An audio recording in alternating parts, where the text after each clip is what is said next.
Yo, what's up mga ka-gaming? Ito, umatake yung one namin dito. Bali, max stage 16 na itong katapat niya. Tapos yung number 1 namin, stage 15 lang, max. Napakagaling ng atake niya dito.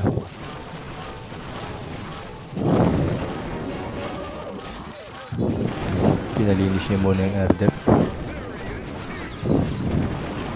Squeeze. So, ayan. Malinis ang atake niya dito mga ka-gaming. Panoorin niyo maigi.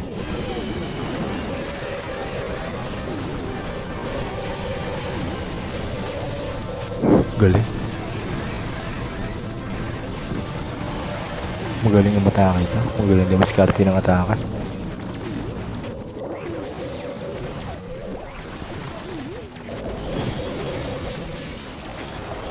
So yan, kung napapansin nyo, kakunti na natitira ng defense.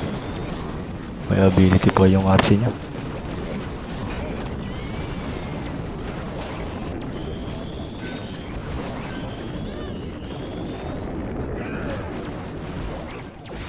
Galing yung atake niya dito.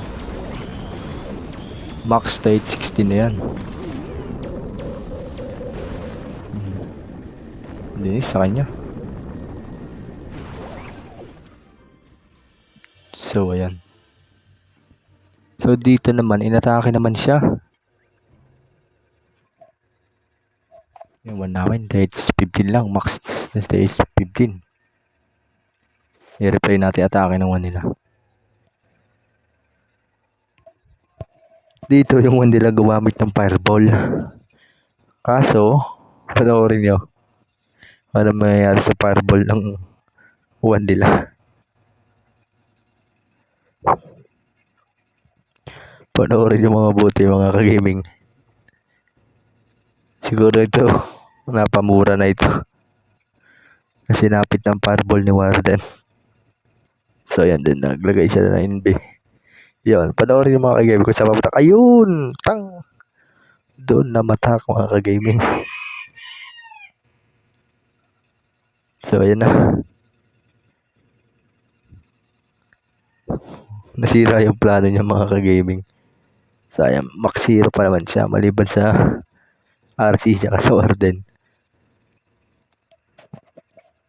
So kung mapapansin nyo yung one namin max na rin siya, wall na lang.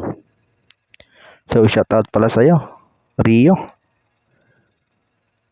napakaangas mo talaga umatake. So ayan, marami pang depensa. Di pa nasisira yung town hall. Wala na siya, RC na lang natitira sa kanya. Ito pa ang graded ng ulti. So ayun mga ka-gaming, bali sure ball na kami panalo dito. Nice G.